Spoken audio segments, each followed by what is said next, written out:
શું બનાવ્યું મમ્મી? આ ચાનો મસ્ત મસાલો બનાવ્યો. ચાનો મસાલો બનાવ્યો. ચાનો આપણે ચા પીધા વગર તો આપણને ચાલ જ ના ગુજરાતી એટલે ચાનો મસાલો બનાવ્યો. એકદમ અલગ ટેસ્ટ આવે આ મસાલાથી. એવું? કેવી રીતે બનાવ્યો? એડ શીખવાડ્યું તને એનું. જો 500 આદુ લાવી હતી, મસ્ત સૂકવી દીધું. બે સુકાય ને તરત જ દળ દેવાનું, પડી નહીં રાખવાનું. પડી રાખીએ તો હવાઈ જાય. ના મસ્ત જો કડક થઈ ગયો. આપણે 2-3 એટલે આપણા અઠવાડિયેથી તડકો રાખીએ. પહેલા જ ઘરમાં મૂકીને છે આ છોડે મૂકવાનું એટલે એનો કલર જળવાઈ રહે, નહીંતર બહાર ને સ્યોમ થઈ જાય. એટલા માટે એક અઠવાડિયે જેવું તપાડ્યું. અને આ જવારથી તડકો મેં લીધું. એટલે અત્યારે 12 વાગે આપણે સોયડો આવીશું એટલે મેં લઈ લીધું અને તરત દળી દઉં. જો વાટકી લો એટલે વાટકી માપ આમાં ચાના મસાલામાં વાટકી માપની જરૂર હોય એટલે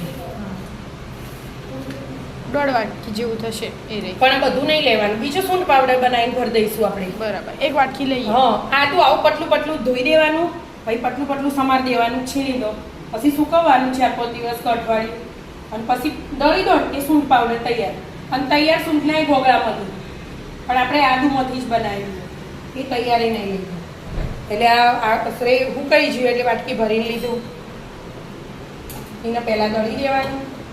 આદુનું પ્રમાણ વધારે રાખવાનું સૂંઠનું. એટલે આ હુકાઈ છે એટલે આદુમાંથી સૂંઠ બની જાય. સુકાય એટલે નામ બદલાઈ જાય. અને હવે જો મેં લીધી એલચી 30 ગ્રામ જેવી એલચી, 10 ગ્રામ જેવું લવિંગ અને 10 ગ્રામ જેવા મરી અને આ તજના ટુકડા 10 ગ્રામ જેવા. એટલે આમ ભરીએ ને તો આ 10 ગ્રામમાં 1 ચમચી ભરાય ખાવાની. એટલું માપ રાખવાનું. આ 1 ચમચી ભરી દેવાની 3ની અને આ 3 ચમચી ભરવાની. બરાબર, એટલું લઈ લેવાનું. અને અડધો ઇંચ જાયફળ, અડધો ટુકડો, અડધું લઈ લીધું મોરીને અડધું લઈ લીધું ફરી. હવે આને મસ્ત ધીમા ગેસે તડકો હોય ને આપણે તો 2 કલાક તડકા મૂકી દેવાની તો શેકવું ના પડે. સીધું સહેજ મસ્ત થઈ જાય ને એટલે તરત આપણે પણ શેકી દઈશું. તેલ વગર શેકવાનું ને? કશું નહીં, ખાલી કઢાઈ ગરમ થાય ને એટલે એલાયચી, લવિંગ, મરી, તજના ટુકડા અને જાયફળ.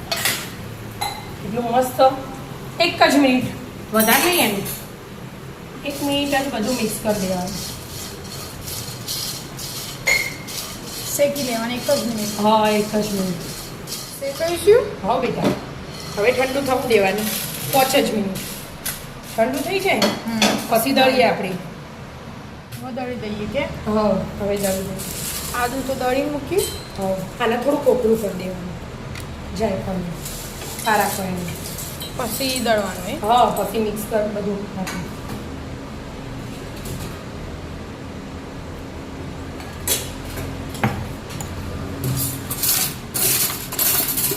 મિક્સરનો લોટ ના પડે.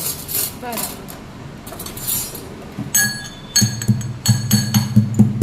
થઈ ગયું. આ કચરું કરીને એમાં નાખી દેવાનું. એ બધું હાથે મસ્ત દળાઈ છે. દળાઈશું. એક બાજુ આદુ એ દળાઈશું ને એક બાજુ આ સૂંઠ પાવડર તૈયાર. હવે આ હવે દળાઈ છે એટલે સૂંઠ પાવડર કહેવાય. જે આપણે વાટકી ભરીને કાઢી હતું 50 ગ્રામ જેવું થાય.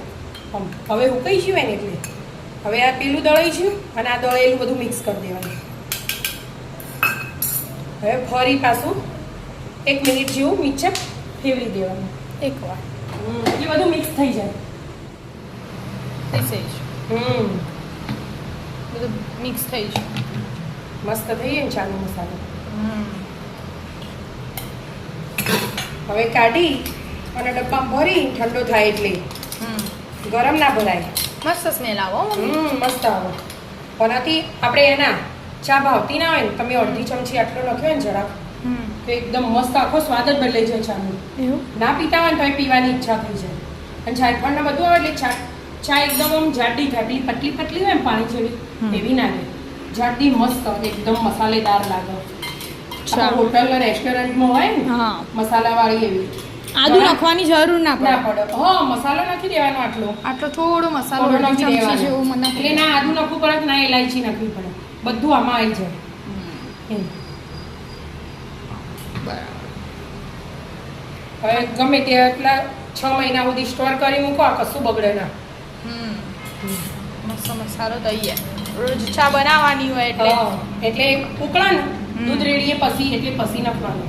બરાબર. આટલો જ રાખ એકદમ સ્વાદ અલગ જ. મસ્ત સ્વાદ આવી જાય. હા મસ્ત. મસ્ત ચાનો તૈયાર. મસાલો તૈયાર. તૈયાર. રાધે રાધે. રાધે રાધે.